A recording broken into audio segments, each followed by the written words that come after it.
I think everyone here has been on most of these learning sessions. So I know I've told you a little bit about myself. I'm Jane Faber.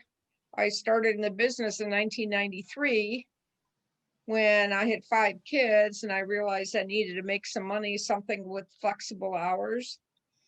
So most of my years I was part-time, and I'd say only in the last like 10 years have I gone full-time on this thing. Um, but things have changed so much since 93 that I'm still trying to learn. I'm still trying to get motivated. Host ask you to start your video. Okay, there you go. And, when I do these things, or anybody, we're always learning. There's not a deal that I go through with right now that I learn something new and what better to do next time. And everyone that's teaching, everyone out there started at the same place you were, but you have such a big advantage because there's so many great training that you could do anytime.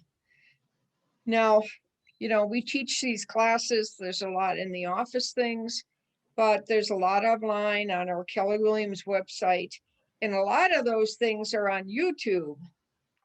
So sometimes agents from other offices, like I like Lori Ballin. She's a big agent out in Las Vegas.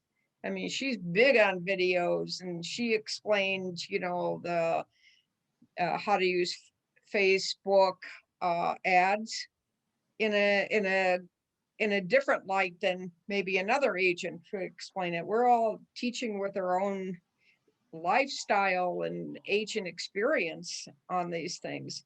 So, feel free. You got a minute here or there, you could always go to YouTube too, to get a different perspective. So anyway, I know Shaheen, you're here. Everyone knows her. Okay. Oh, we got everyone here. Why don't we just a quick introduce yourself? It's very short. So, Shaheen, why don't you introduce yourself again? Okay, I'm Shaheen, and we are husband and wife team. And since like a few months, I'm more active and I'm doing almost on my own. My husband helps me a little, but he works full time now. So I have a license since 3 years, but I was not that active. But now I'm like doing more and more. Yeah. So I'm Okay. happy. Yeah. Thank Okay, you. great. Who is KW Realty Partners? I think that was Lydia. Was that Lydia? Okay. I think so. She's probably doing something else. She's a great tech person. I can't tell you the number of times I have to go to her because I get stuck on one or two things. So Yeah. Here she Lydia is. has been my lifesaver. She laughs at me a lot. I don't laugh at you. I help you. Well, it's a good laugh. It's a good laugh. Yes, yes. All right. Thank you, Lydia. She also, one time I was trying to get an ad, my first Facebook ad, even though I must have listened to the videos like 10 times, she did it with me because it's connecting all the dots that I wasn't unclear. So she can go a one-on-one with you on anything that you might want to. All right, Jim, who are you?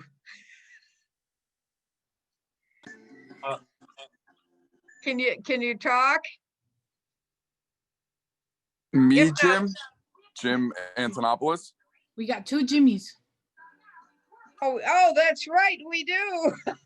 I'll go. I'm Okay. Jim Antonopoulos. I've been licensed for almost 3 years. I've been with Keller Williams during those 3 years. I have also just brought my wife on too, and we are a team, so that's exciting, and just always looking to learn. And I mean, I kind of fit with what Jane has said, where every day you're learning something new. So being a lifelong learner is very important in just life in general, not including, you know, real estate in our personal lives. So being a lifetime learner is something that I am kind of focused on, and I believe helps me also.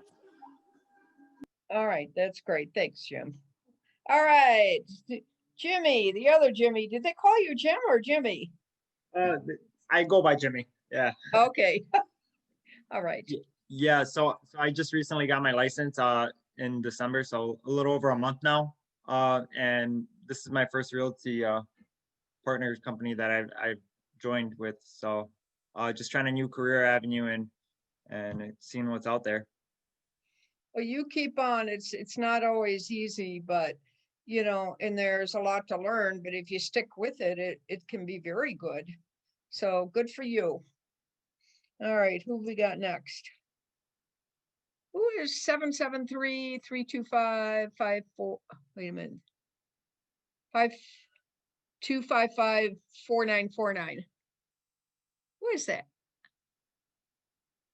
And you're blocked your audio.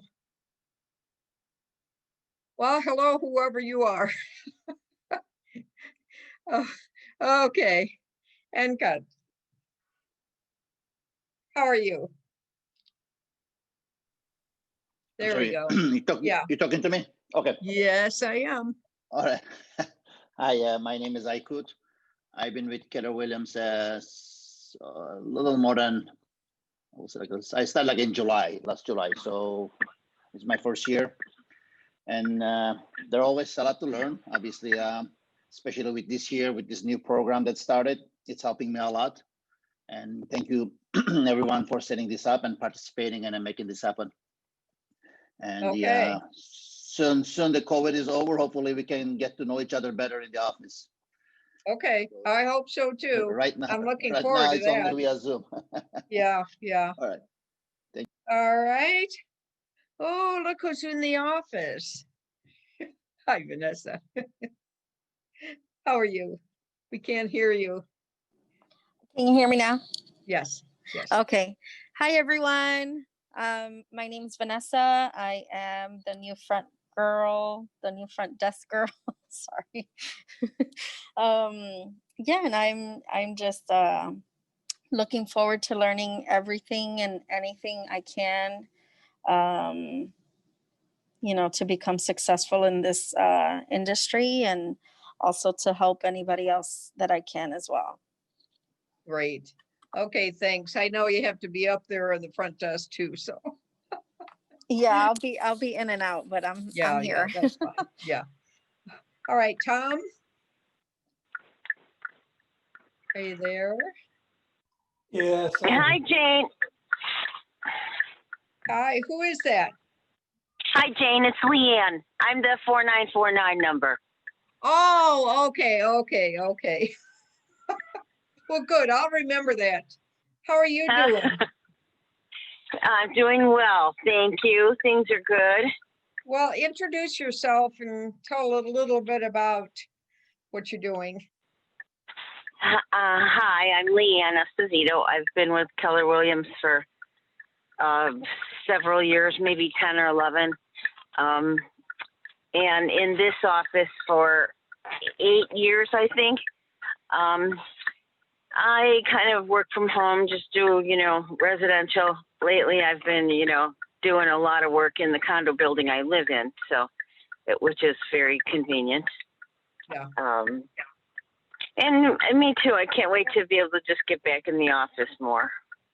Right. Well, good. I hope that's going to be soon.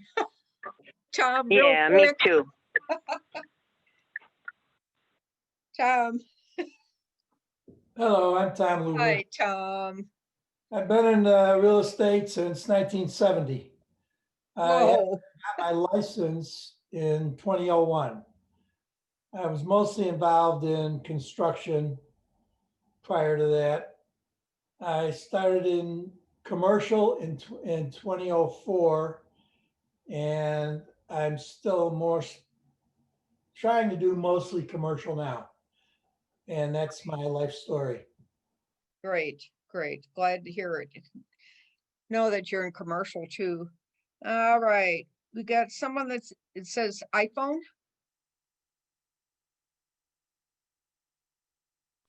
Okay, Hi, we're going. it's Victoria. Oh, Victoria. Yeah, I'm having a problem changing that iPhone name. I'm having to figure it That's out. all right. Yeah, I'm Victoria. I'm very, very new to real estate. I've had my license since December 2020. I'm seeing that it's a gigantic mountain to climb, and I barely got my gear on. That's how I feel. I barely got my gear on. Like, there's so much that I need to learn, and I feel like so far behind. Well, that's okay. People have gone into real estate with less. So just realize that it's okay. You will learn. Hi, Mary Kay. How are you? Hello, I'm good. How are you today, Jane?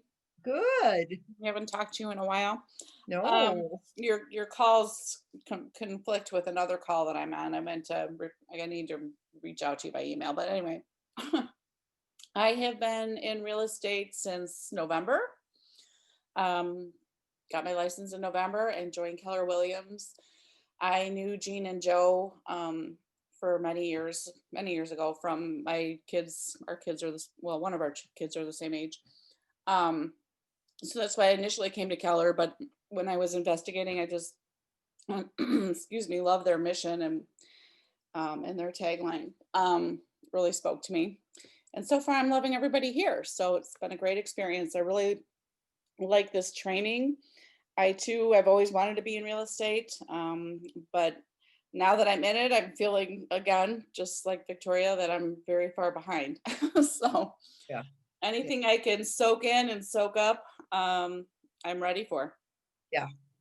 No, I truly understand. And that first buyer you get, or the potential for the buyer, that's where, I need more training. And a lot of it just to make sense. You know what I mean? And we'll go over all that stuff, but thank you. Let's see, Candy, you're here, right? Hi, good morning, everyone. Yes, I'm here. I'm with my my young Benjamin. I'm the mom of an 11-month-old, soon to be 1 year, my first-time mom. So I began my career in real estate in December of 2018. I went with a small brokerage. A friend of mine has worked in Elmhurst, and I was there almost a month, and I just realized that they didn't really have the training and the office culture that I was looking into about Keller Williams, and I had received some information from Kim, actually, and she had mailed me that I just got my license, and she'd like to come and speak to me or come into the office. And then once I came and spoke with Kim, it just made sense for me to transition over to Keller Williams. The office is a little further from my home. I'm in Chicago, but I soon learned that it was very worth the trip to make to come into the office. This was pre-COVID. So to able to experience that and get to know everybody. And then in May of that year, I discovered I was going to be having a baby. So my focus had turned to my family for the next year and a half. And then COVID hit during this. So here we are. We're coming back out of this. I think this year is going to be great. I need to just immerse myself in learning and getting back into the swing of things. So I'm excited. Right. Well, that's good. You can't beat the same thing. I'm really was living in Chicago too. So learning about the suburbs was really new to me, but definitely it was worth the trip to come from Chicago. I lived in Portage Park and come out here for it. So definitely, yes. And glad. I'm so glad that I got to meet everybody in person. First, it was just a great experience, and now we're going to be back again soon. So. Yeah, exactly. And dear Kim, I know you're on here, right? Good morning, everyone. How are we today? Morning, Kim. Good morning. Well, I'm looking at the names here. Everybody knows me.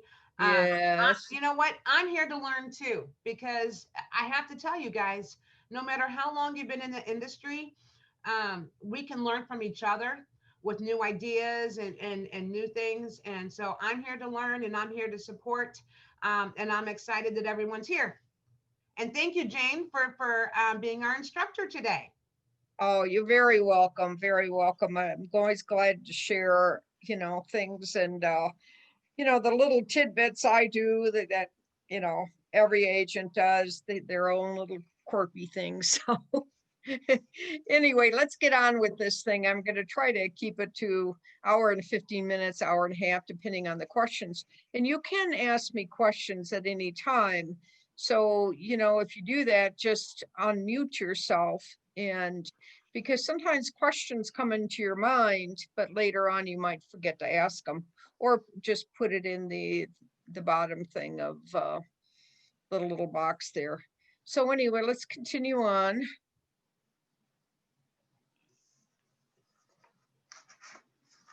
There we go. This is what we do every day, and it's just like going over the same things, because the best things in life, you need to just go over and over and over until they become a habit. And we're going to grow our business through lead generation, through listing presentations, buyer presentations, and looking at other real estate.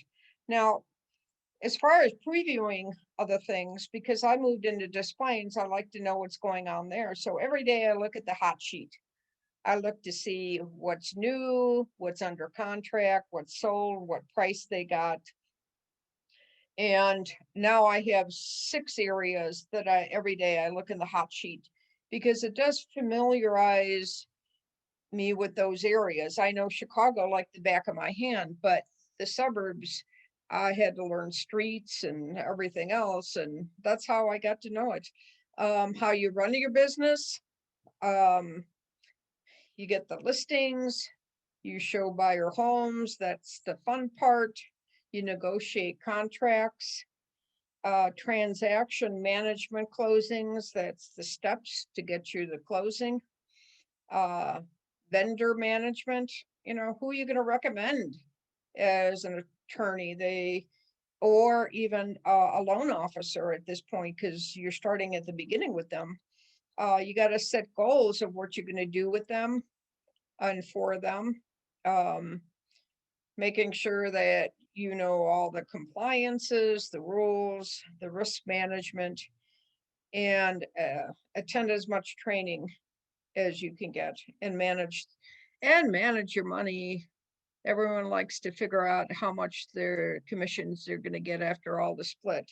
So this sounds like a lot to do, but it'll just come, and you don't necessarily have to do this all at the same time. So, all right, here we go. We're finding the buyer. And I will tell you that there's buyers all over the place where you least expect them. So let me continue and see what they're okay. Buyers, most of people buy their buyers through a real estate agent. And most of them, at this point, like 80% of my business is referrals from friends or family. And back in the years, when I had some deals, I wasn't great on following up or calling or anything. So, and I still get referrals. 75% only talk to one real estate agent, and 51% of buyers visit an open house as a way to search for home. And that's such a good way of finding buyers, no matter what they say when they walk in the door.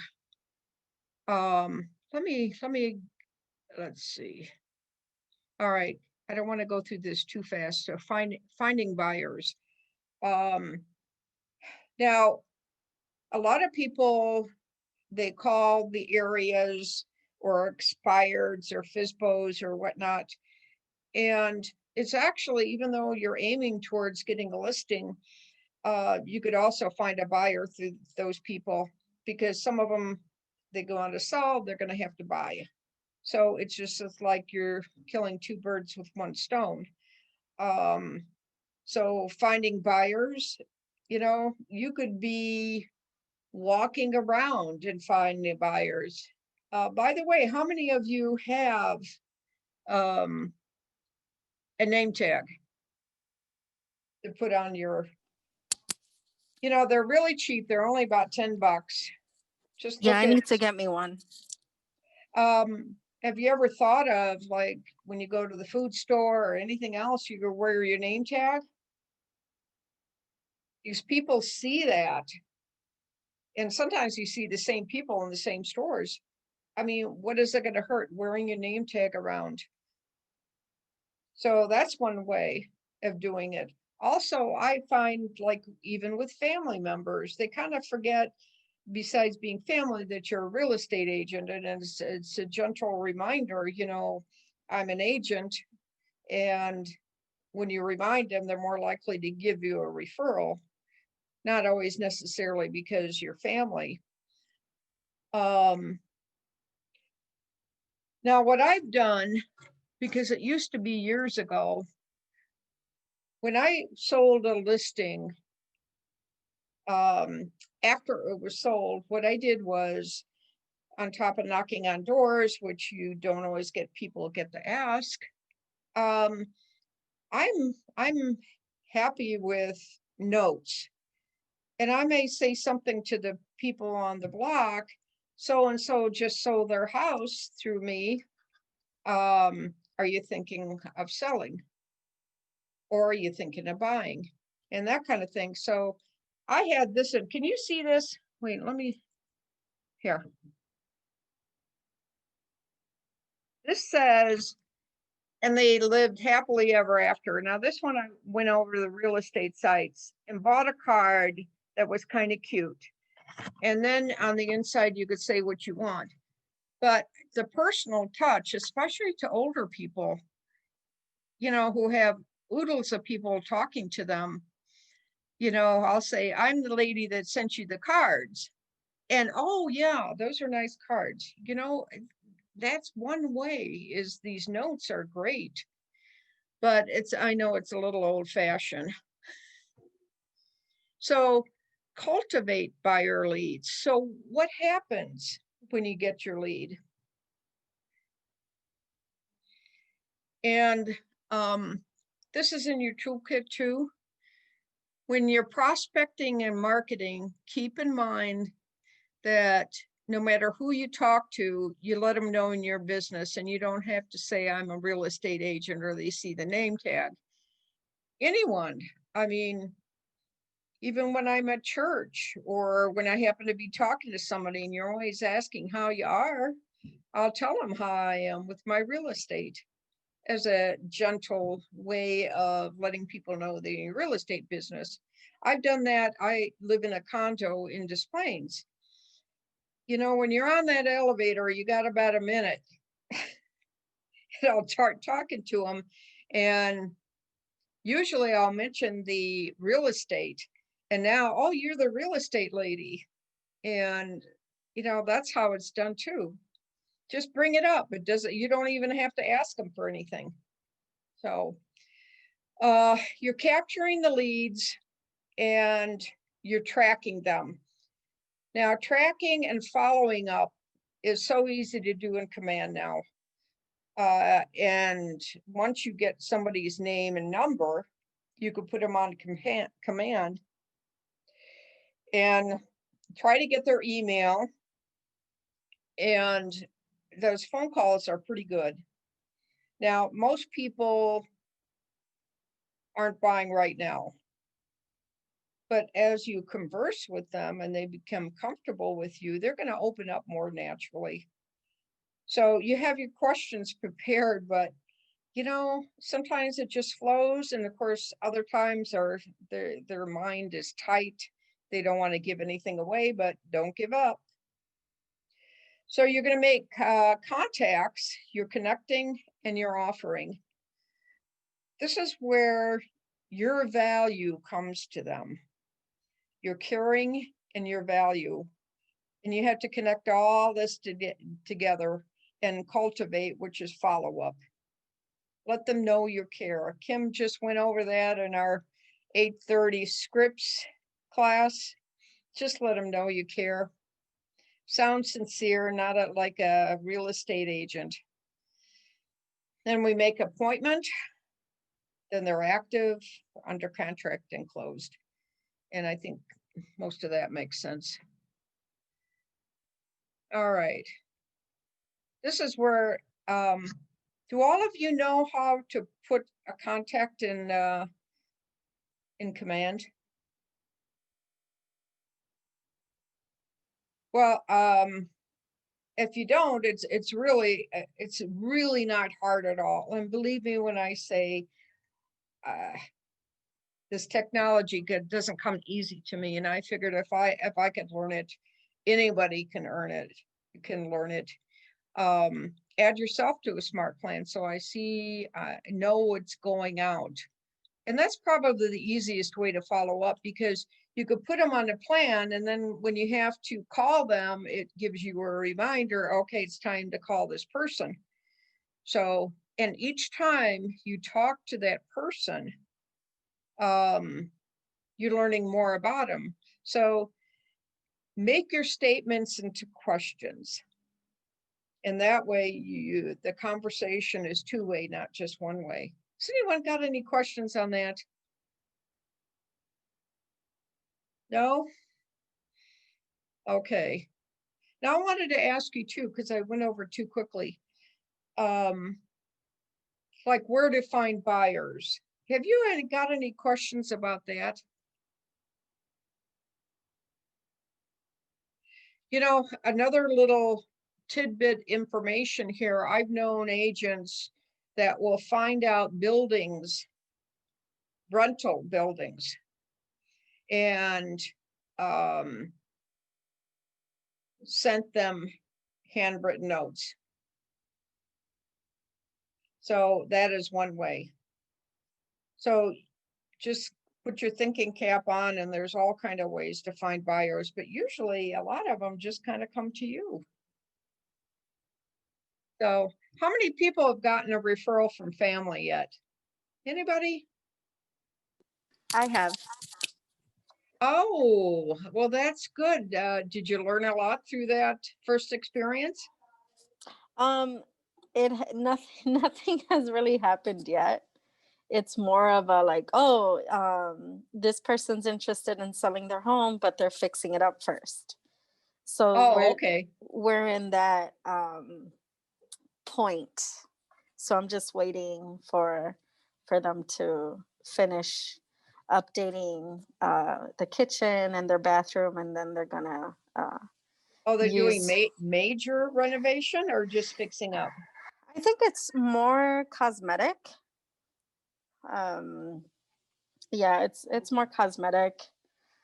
I know he just put in a new toilet, and he's just doing some painting and putting in new cabinets. So I don't think it's anything like super major, but it's more cosmetic. Now, have you asked them when they want to put it on the market? Any idea? Yes, I have. And I just get like, I get that type of answer like, well, not sure yet. Just, once I'm done with the house, then I'll let you know. So that's what I get. What you might ask him, if I had, if for somehow I've gotten a buyer for your place, can I give you a call? And usually they say yes. And then I might say, well, we can have a listing agreement, and it won't actually be out there in the public until such a date. That way I could bring in any persons that might be interested, because you could put it in the private network. While you're doing all this, it certainly would be nice to have a contract. Oh, nice. ahead of schedule, wouldn't it? And usually they get excited about that. But if they're hemming and hawing, and this takes months and months, then you begin to wonder why. That's why you have to get into motivation. Yeah. Why are they selling? It's my mom's boyfriend. Uh-huh. So yeah, so my mom told him he's he's obligated to use me as his agent. Oh, well, that's good, but Yeah. but you can, may have a listing agreement and not start till even next month. Oh, nice. Yeah. Because written in there, the listing agreement it is something of the sort in there that they have to sign, like the listing agreement won't go on the MLS and then you put in the date. Oh, nice. Now, Okay. I didn't know. I didn't know I could do that. So that's awesome information. Yeah, that really is. And then you've got it, and you could actually start marketing it, or you could put all the information on there and put it in the private network. Wow, Jane, you got me like so excited right now. Yeah, you want to catch them, because when people hem and haw, they think too much. Yeah, and true. then they think, well, maybe I should talk to somebody else, or maybe I shouldn't do this, so I would just keep that in mind and call them often.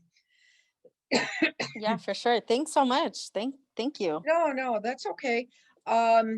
So I was going to say, you know what, if you're not sure on putting a contact in, and how you do a smart plan,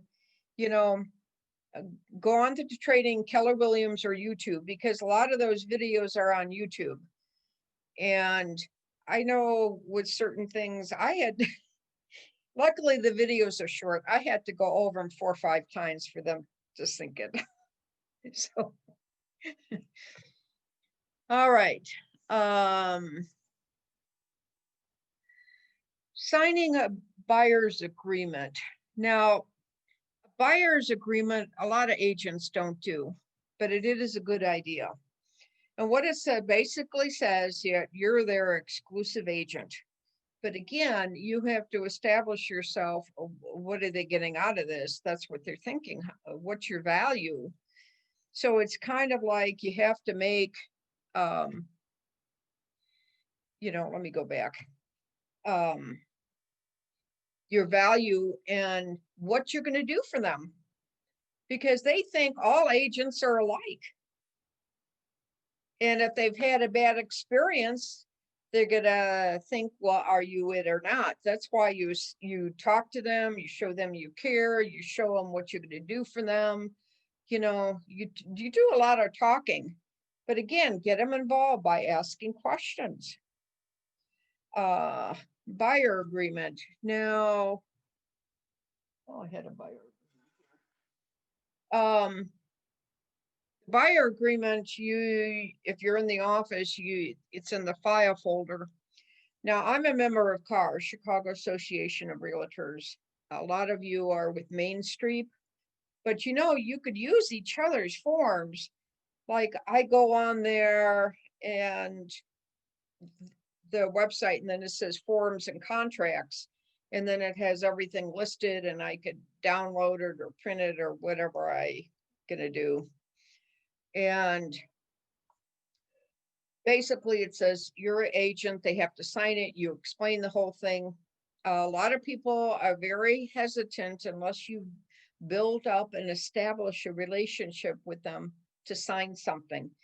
But then some people are no different. Now, I would suggest doing it, but looking over the form first. And it should be on your board's forms. I didn't know on the MLS whether the office has put it in or not. Does anyone know the form for buyer agency? Well, really, it should be there. And as I say, I believe it is in there, Jane. The what? I believe it is in there. Under Okay. office forms, yes. Because even though I haven't used it before, a couple of times here, you're showing them houses and whatnot and doing all this work, and then they turn around and buy from somebody else. So with agency, even though they bought with somebody else, now you got this agreement and you're paid the commission for it. So that's always good protection. And just make it like a, oh, well, you know, this is what you need to sign. I'm your agent, you know, that kind of thing. Once you get into the habit, it's pretty good. All right. All right, the best kind of buyers. I want to buy right now. They're able, ready, and willing to purchase. In other words, they're qualified. And when I talk to a buyer, and sometimes you're in the car and you get somebody calling and it's a referral from a friend or whatnot, then I don't ever say, listen, I'm in the car. Could I call you back in 10 minutes? I get them on the conversation, then I go and get off the expressway or get off the street, park, and I'll always talk to them right then and there. I have a pencil and paper in my car, and I'll ask them basic questions like, where did you get the referral from? So you could go and thank that person. Basic questions of, if anything, their name and number, get their email, and then start talking about the home, because if they've decided to buy a home, they're excited. And so, you know, you kind of want to match that excitement and, oh, I'll be glad to help you find a home. And, you know, what are you looking for? Now, here's the key too. I've had this a couple times through a referral. Somebody calls and says, oh, I want to see this house. I've been looking and I want to see this house. Like, would you just go and show it to them? Anybody? Would you, if somebody called you up and said, I want to buy a house and I want to see this one now? Well, not in those words, but you know what I mean. What would you No. say? Besides, no. Are they pre-approved? Yeah. By the way, never say the word no. It's a very harsh word and it pushes people away. You know. Let me say that again. Huh? I said if they're Okay, pre-approved. somebody calls and let's say a referral from a friend, a buyer, and the buyer says, oh, I want to buy a home. Can you show me this one? What would you say? I would ask if they got pre-approved yet. Yeah. I don't think she's hearing you. I would say, you know, that sounds great, but I think I would like to get some additional information first. Yeah, that's good. That's very good. And you got the right road.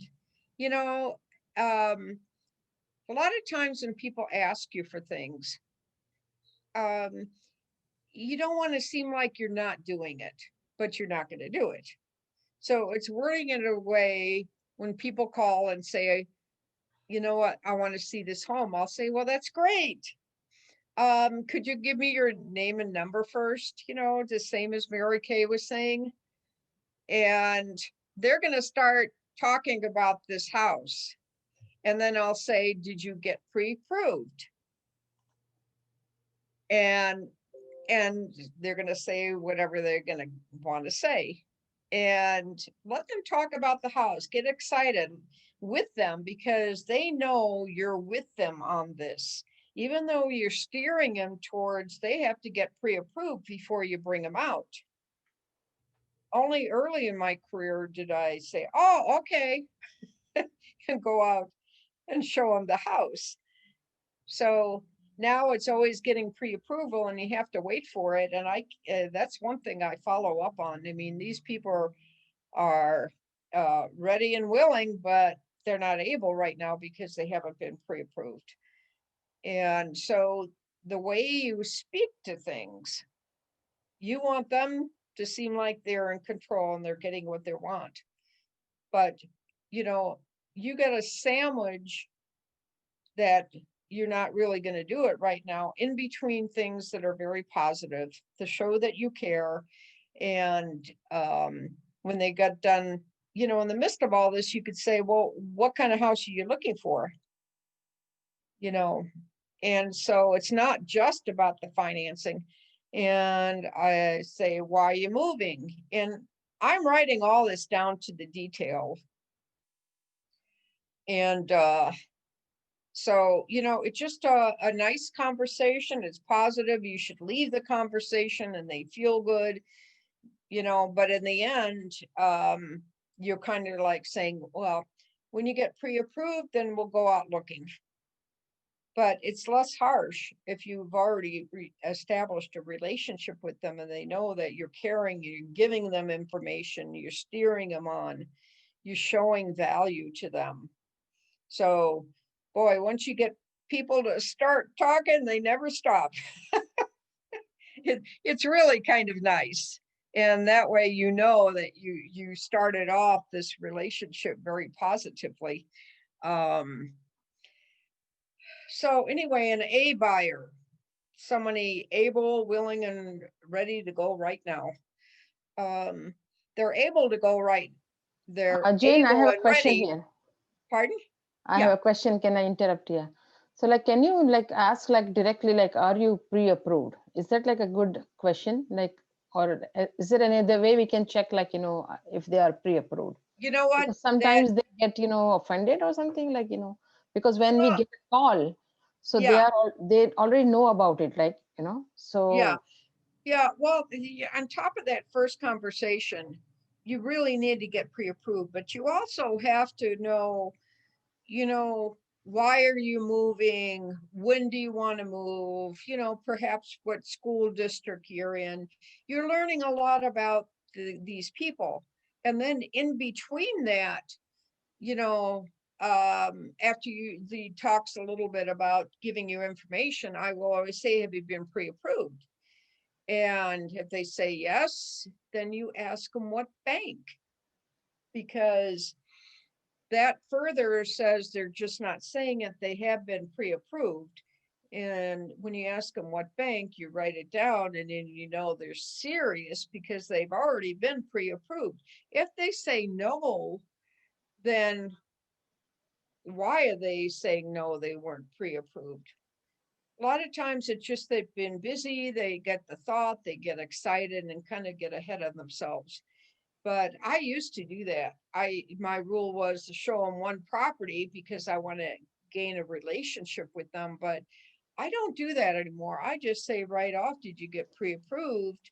And they'll say no, and I'll say, you know what, it's such a good idea. I've seen too many people heartbroken because they've fallen in love with the house that they don't qualify for. And they see that as a good reason.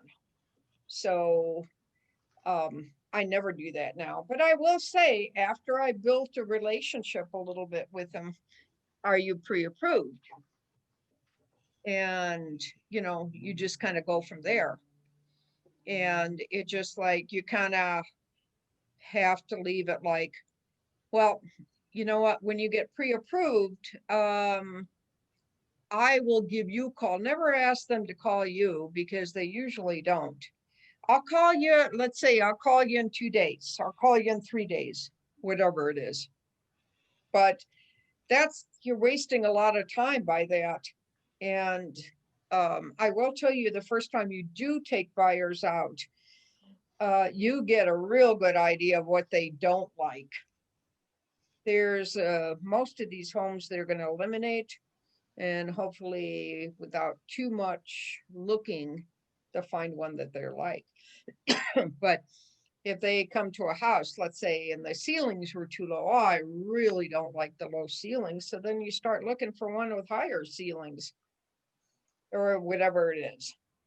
So you make note more of what they don't want than what they want. So any questions on that one? And the C list is not ready, but they might be ready 6 months from now, where their circumstances could change.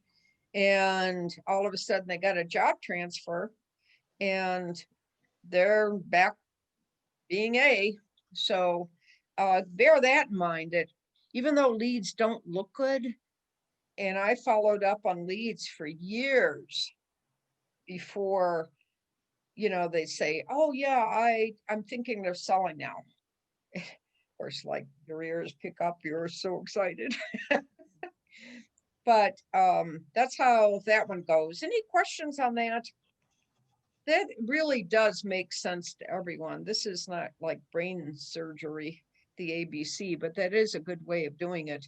And on command, when you put in your leads, they don't use ABC. You could use make your own tag, colors. You can color code like potential buyers, you know, being one color. Now you could do it another. You can create your own tags, which is nice because you always want to stay in touch with the people that are A's and B's closely. Couldn't Anything agree on? more. I couldn't agree more with you on the pre-approval. The pre-approval, not only because you have to set standards in your business, right? Yeah, that's And right. you know, all of us, when we first start out, we're so excited and eager to get out there and start doing business that Yeah. let's take a look at this. We have an ethical responsibility to our clients. Yeah. And how, does it look good for us to show them homes they can't afford? And how do we know that? By Yeah. requesting a copy of the pre-approval. Yeah. And the pre-approval will set the stage for what comes next. And Right. so Shaheen, do not be afraid. And if they are insulted, then perhaps they're not motivated, they're not ready, or they're not a true client. They are not very serious about it. Yeah, that's Yeah, true. we need, you know, if they're going to be an A buyer, they need to be motivated, ready to go and do their part. And it's up to us to, like Jane said, control the conversations, and we control the standards. And you know, in order for us to move forward, Mr. and Mrs. Buyer, this is what we're going to need. And then you just lay it out to them and say, yes, we need that pre-approval. Well, I don't want to give you a pre-approval. Well, then help me understand, how are you going to purchase a home? You know, and because without that pre-approval, we can't do the work that we do best. And that's find a home in the least amount of time and the least amount of money for that potential buyer. So I think it's a lot in how you present yourself on it and how you help them understand. And Jane had some really great points there. Yeah, thank you. Thank you so much, Jane and Kim. Oh, that's okay. I'm gonna try to share a 2-minute video about motivation, because you know, not just in buyers, but in sellers too, who haven't been able to sell their home. You always go back to motivation and the reasons why they're buying. And oh, I bet you could hardly wait to have barbecues in the backyard. So let me see if I could do this. Hold on. Here we go. You can do it, Jane. I believe in you. Stop sharing the PowerPoint. There you go. Yeah. Okay, here we go. Everyone see this? Okay, here we go.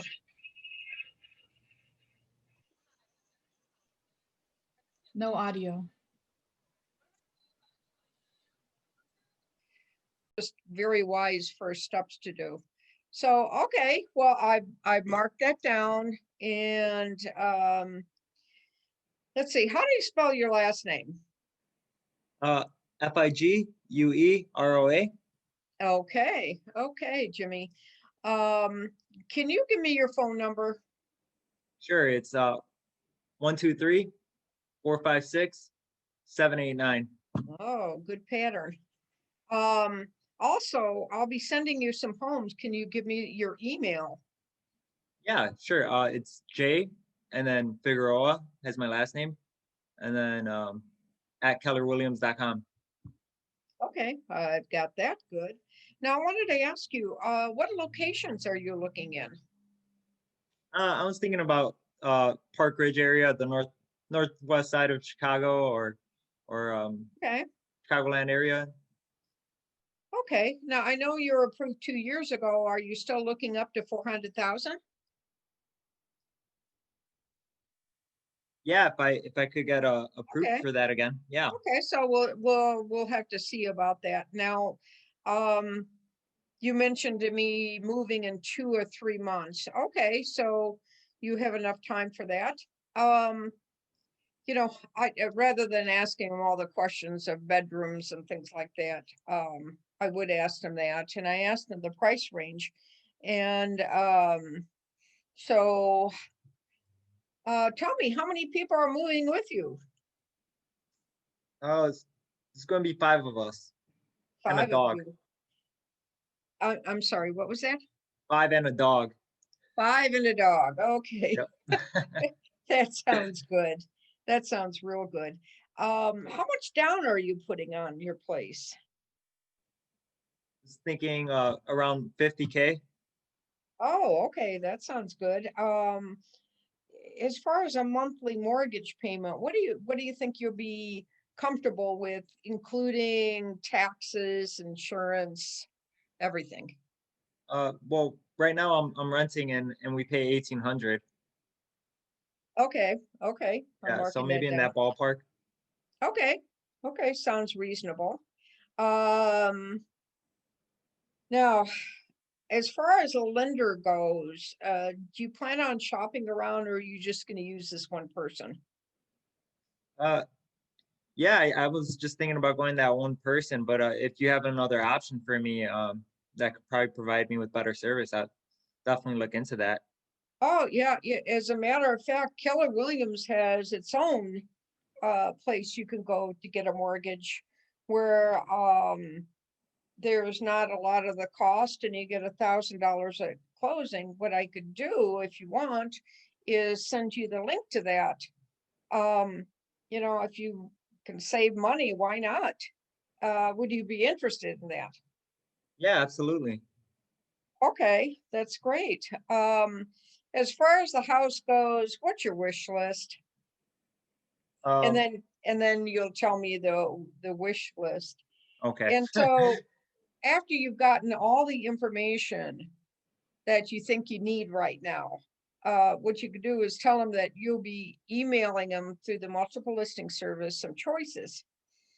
You know, and you can tell them that in the meantime while we're waiting for your pre-approval. Once you get that, then we're going to go out looking. And usually you say that's a good plan. So all in all, that conversation to get everything and whatnot should take about 10-15 minutes only. Okay. When you say you're going to email them listings from the MLS, like we obviously have like a separate view than they do, like a login and everything. Do we just give them like any link, like realtors.com or a Keller Williams link to the house, or? No, you just go through the MLS strictly. You know, on the MLS, you could put your contact in there and all the information. All you'd really need on there is the email. You need to email to send them houses. Okay.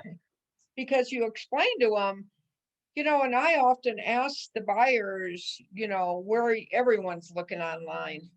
Where are you looking for homes right now? Where have you, which website? And they'll usually say Zillow or realtor.com or whatever they say. That's great. But then I always say those websites aren't as up to date. The multiple listing services like going straight to the horse's mouth. And you know, trying to explain it, they just don't know it all. Most people have some knowledge where they know what the multiple listing service is, the MLS, and then that's a good way of sending. Now, the nice part about the MLS is that you set them up. It's very easy to do and send them homes. Now, if you go back in their contacts, it'll tell you the last time they logged in. Yeah, I know a lot of people, oh, you know, as a follow-up, did you get to see the homes I sent you? Oh, yeah, I just, you know, or I haven't had time or whatnot. And then you could see if they actually logged in or not, but I never tell them that. So, any questions about that? As you could see, most of the information I gave you is just like common sense. So if for some reason you're missing some information, that's another way of calling them up. And what did you think of it? Yeah, get them involved. Jimmy, the great thing about the MLS is when you put your contact into the system and you set them up on the search, the system will automatically send them a link to create an account to where those listings will go freely, pending on how you set it up.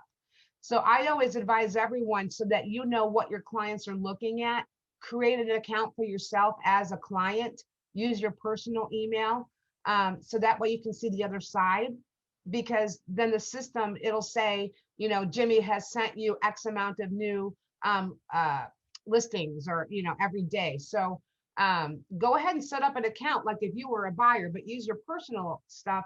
So that way, because Jane and I, we know what we see. We already know how that works. But it'd be great for you guys who don't know what your clients see. Set yourself up on an account. And then that way, you'll see what the client sees. And then they can mark it interested, not interested, or somewhat interested. And then that way, you'll get a better idea of what they're getting sent every day. You know, another thing I do though with somebody new and I send them homes, I will text them the first time saying, I texted you some homes, did you get it? And because if they don't get it, tell them to go in their spam or junk mail. Might be in there. Worst case scenario, just send it over again. Yeah, that's a great point, Jane, because sometimes automated systems and security settings on people's emails may kick it right into spam. Right, right, exactly.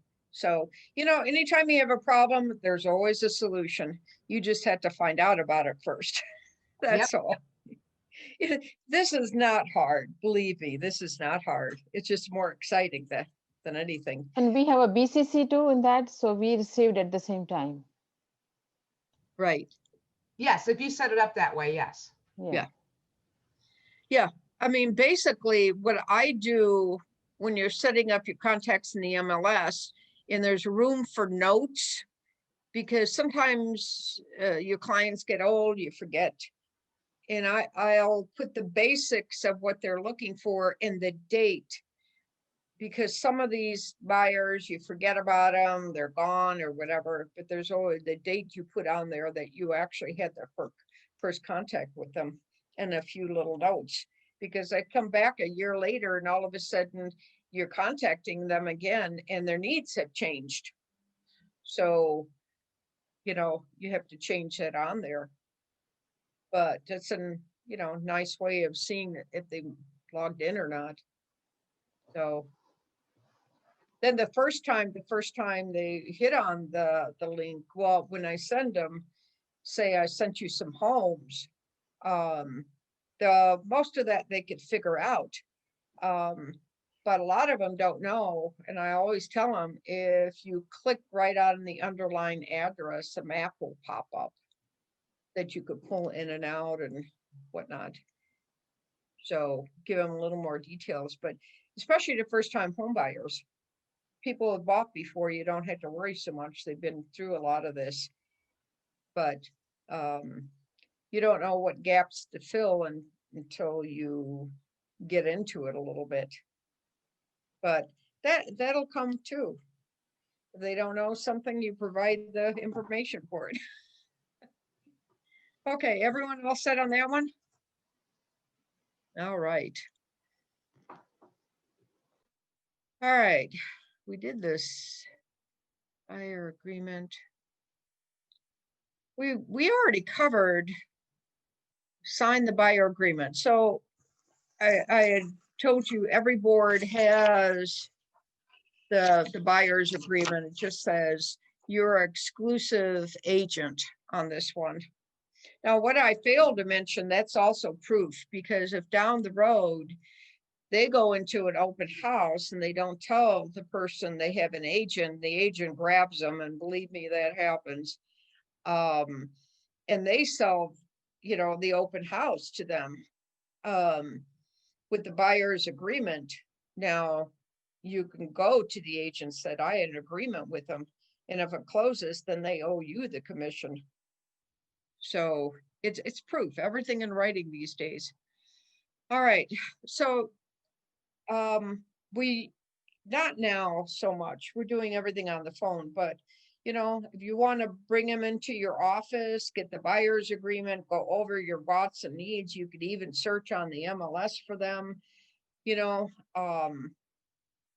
that's fine, because that's part of the talking too. And so I think that's the easy part. When you start talking to people about things, the questions will come with them.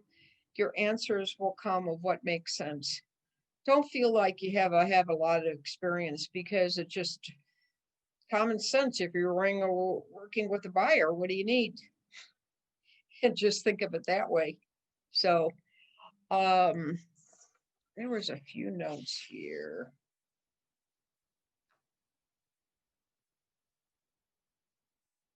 If you find, and a lot of times in body language, you ever feel like when you're conversing with people, you're losing them mentally? They're kind of pulling away. What you do is bring them back with questions and motivation. Let them talk about what they're looking forward to at the move. And it kind of jogs their memory and get them excited again. You know, you're branding your name and all this too. So, you know, wear that name tag. When I show homes, I always wear my name tag. And people look at that, they remember that. Even when I go out knocking on door to door, you wear your name tag. You want to identify them, you're okay.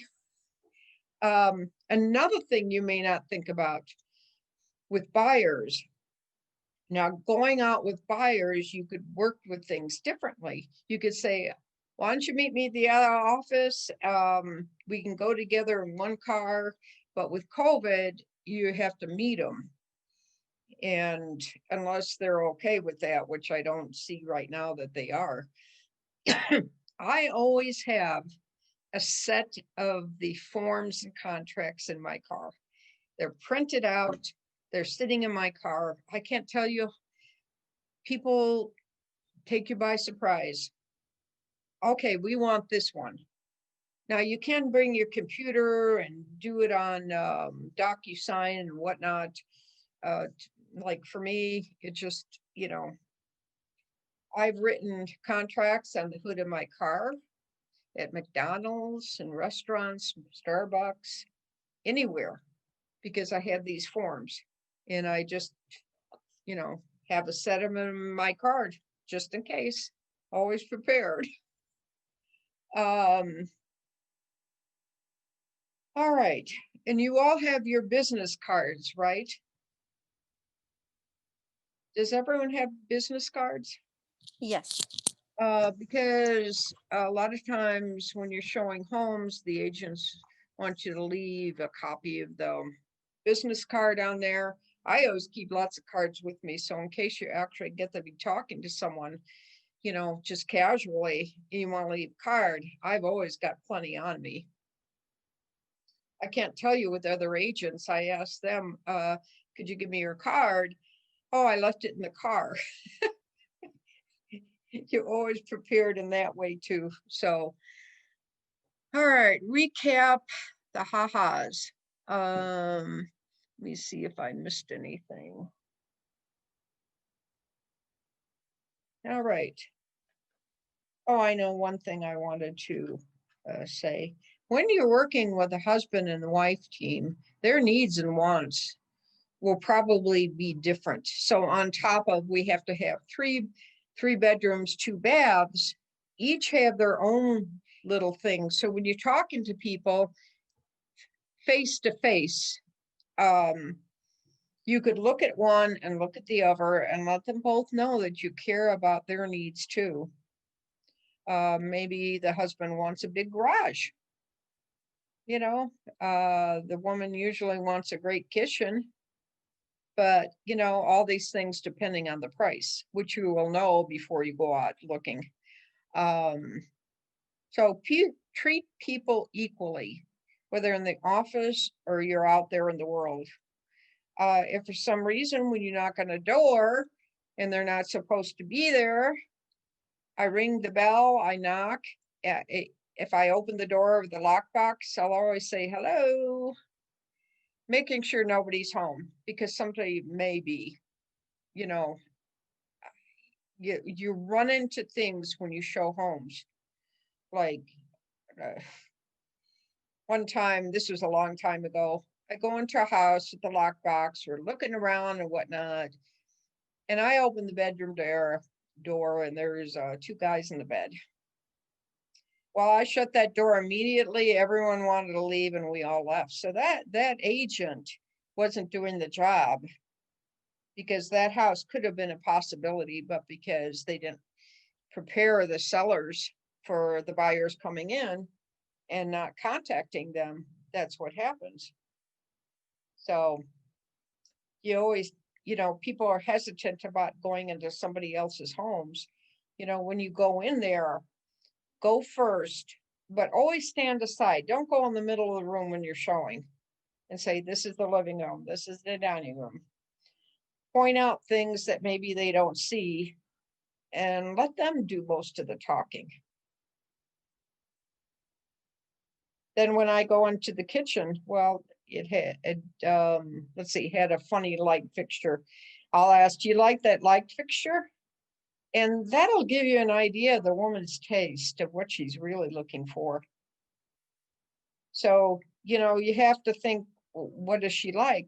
Unless you ask questions, you're not going to know the whole story.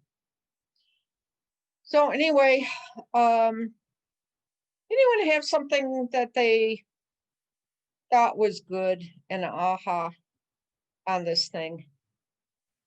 Yeah, that you weren't really very dismissive, like if they didn't have a pre-approval or not. So you kept asking more questions so you could circle back to them afterwards. Right. It's kind of like in the world, you ever heard of the expression was, if you want to say something negative to a person, you put it between two positives. So it won't be as painful. And that's kind of the concept too. All right, anyone else? I am going back to that as well. I really like the way that you phrased how you question whether or not they had a pre-approval yet or not, and why. I think I wrote it down. Where do I have it? I've seen too many home buyers get heartbroken when they fall in love with a home. I just like the way you put that. And then Kim, always, your input is 100% spot on and awesome. Sure. Yeah. So thank you both. Oh, no, that's okay. I know we're getting on. It's like an hour and a half. You guys are ready to go.